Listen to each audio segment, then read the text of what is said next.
তখন আমার বোঝার বাকি রইল না যে এই কারসাজিটা আমার ছোট বোন আর তার হবু জামাইয়ের, কারণ আমাকে বিয়ে না দিয়ে আমার বাবা মা তো তাকে বিয়ে দিতে পারছিল না। আমাকে মাফ করে দিস মা, আমি নিজের হাতে তোর জীবনটা তছনছ করে দিলাম, এই বলে আমার বাবা আমার হাত ধরে ঝরঝর করে কেঁদে ফেললেন। তখন আমি বুঝতে পারছিলাম না যে আমার এই বাবাটাকে আমি কি বলে সান্ত্বনা দিব। বাবাকে এইভাবে কখনোই আমি কাঁদতে দেখিনি। জানতে পারলাম আমার সাথে যার বিয়ে ঠিক হয়েছে তার বউ 6-7 মাস আগেই মারা গেছে।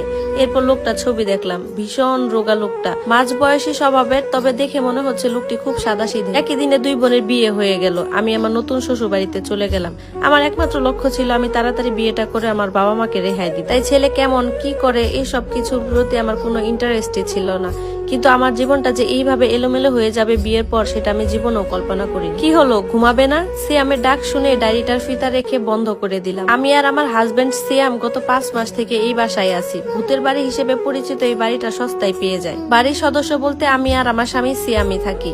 বিশাল আকারের ডুপ্লেক্স বাড়িটায় একটা গা ছমছমে ভাব আছে। কিন্তু আমি খুবই সাহসী টাইপের একটা মানুষ। আমাদের বিয়ের 1 বছর পরে আমরা এই বাড়িতে উঠেছি। এই বাড়িটা যখন আমি প্রথম দেখতে যাই তখনই এক দেখাতে আমার খুব ভালো লেগেছিল, কেমন যেন একটা রহস্য লেগেছিল। তাই আমি আর দেরি না করে তাড়াতাড়ি বাড়িটাতে উঠে পড়ি। আমার হাজবেন্ডও কিনে ফেলে। আর এই বাড়িটার স্টোর রুম থেকে এই ডায়েরিটা আমি পেয়েছি। সেই ডায়েরিটাই আজকে আমি পড়তেছিলাম। ডায়েরিটার শুরুতেই লেখা ছিল সামিরা। গোটা গোটা হাতের লেখায় শুরুতেই চোখ আটকে যায়। এরপর ডায়েরিটা আবার পড়তে শুরু করলাম ফিতে গুজে রাখা জায়গা থেকে। একজন থুরথুরে মহিলা আমাকে একটা রুমে রেখে গেলেন। কনে বেশে বাসর ঘরে বসে চোখ বুঝে নিলাম চারদিকটা। আশ্চর্যের বিষয় হলো সেই ঘরে কোথাও একটা ফুলেরও ছিটে ফোটা ছিল না। এতে আমি কষ্টও পাইনি, কারণ পাত্রপক্ষের কাছে প্রতিনিয়ত প্রত্যাখ্যান হতে হতে নিজের প্রতি বা নিজের ভালোবাসার প্রতি কোনো বিন্দুমাত্র লেশ আর ছিল না। কেউ একজন যে আমাকে দয়া করে তার স্ত্রীর মর্যাদা দিয়ে এই জগৎ সংসার থেকে আমাকে উদ্ধার করে নিয়েছে, সেটাই বা কম কিসে। এর কিছুক্ষণ পর হঠাৎ সেই বুড়িমা এসে বললেন, অনেক রাত হয়ে গেছে, এখন ঘুমায়া পড়ো গো মা। আমি তাকে বললাম, কেন, উনি আসবে না? তখন বুড়িমা বলল, না গো মা, ওনার কাছে তো সব রাতই বিয়ার রাত, আবার কোন রাতই না। এমন অদ্ভুত কথার কি মানে হতে পারে বুঝতেই পারলাম না। আমি তাকে বললাম, কি বললেন এসব, মানে কি?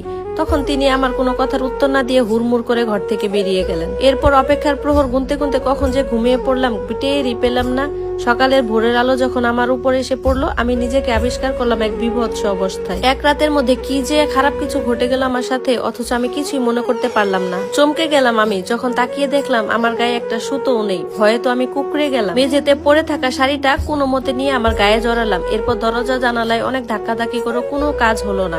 এরপর আমি হাউমাউ করে কাঁদতে লাগলাম। একটু পর দরজা খুলে রুমে প্রবেশ করলো আমার সেই স্বামী নামে শুকনো ভয়ঙ্কর চেহারার লোকটা। তার হাতে থাকা কয়েকটা কলা আর পাউরুটি আমার দিকে ছুঁড়ে দিল, দিয়ে বলল, তোর নাম যেন কি?